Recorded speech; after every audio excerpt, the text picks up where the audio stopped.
देखिए आज 13 मई का टाइम्स ऑफ इंडिया उसका पेज नंबर 12 जो नीट का पेपर लीक हुआ ना उसको लेकर इस पेज पर भी क्या लिखा है tip to Raj official ignored whistle blower email leak NEET questions to NTA. इस हेडिंग का मतलब समझ में आ रहा है? सिंपल। देखिए टिप का मतलब जो किसी को सुराग देते हैं, कोई गुप्त बात बताते हैं। Tip to Raj official, Rajasthan के अधिकारियों को भैया सुराग दे दिया गया था लेकिन उसको इग्नोर कर दिया गया। इग्नोर्ड कहते हैं ना, उसको इग्नोर कर दिया। किसी ने सुराग दिया था राजस्थान के अधिकारियों को, नहीं, इग्नोर कर दिया। अच्छा विसल ब्लोअर, अच्छा ये जानते हैं ये क्या होता है? विसल ब्लोअर का मतलब होता है कि ये नहीं कि सीटी बजाने वाला। विसल ब्लोअर का मतलब होता है कि जो खतरे की चेतावनी देने वाला हो, जो किसी खतरे की चेतावनी दे उसे कहते हैं विसल ब्लोअर। कह रहे हैं कि विसल ब्लोअर ने फिर ईमेल किया कि लीक्ड हो गया भैया आपका नीट का क्वेश्चन पेपर, वो एनटीए को, एनटीए नेशनल टेस्टिंग एजेंसी को फिर सीधा मेल किया। विसल ब्लोअर ने सीधा मेल किया एनटीए को, क्योंकि पहले राजस्थान के अधिकारियों को तो टिप दी थी लेकिन उन्होंने इग्नोर कर दिया।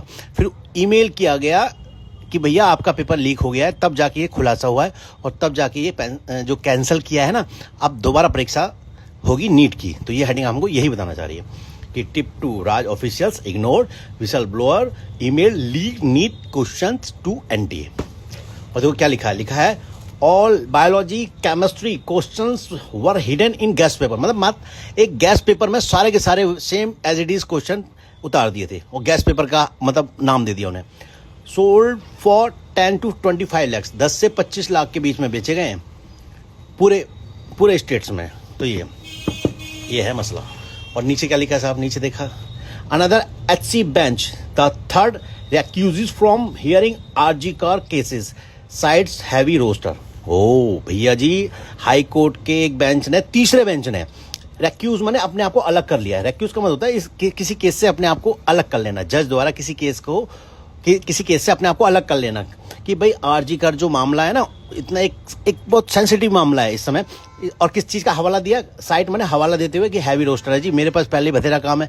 जज साहब कह रहे हैं मेरे पास जी बहुत सारा पहले ही काम है, तो आप किसी और जज को दे दो ये वाला मामला, आरजी कर वाला मामला। तो हाई कोर्ट के तीसरे बेंच ने ये अपने आप को अलग कर लिया। रेक्यूज मैंने अपने आप को अलग कर लिया है, रेक्यूज कर लिया है आरजी कर मामले से।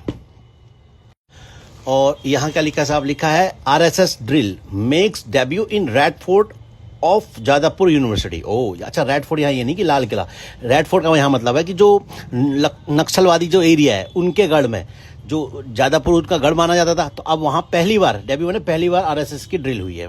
तो अब भाई बीजेपी की सरकार है तो ये इसलिए ऐसा हुआ है। रेड फोर्ट का यहाँ मतलब है कि किसका इलाका, जो नक्सलवादियों का जो क्षेत्र था उसे रेड फोर्ट कहा गया है।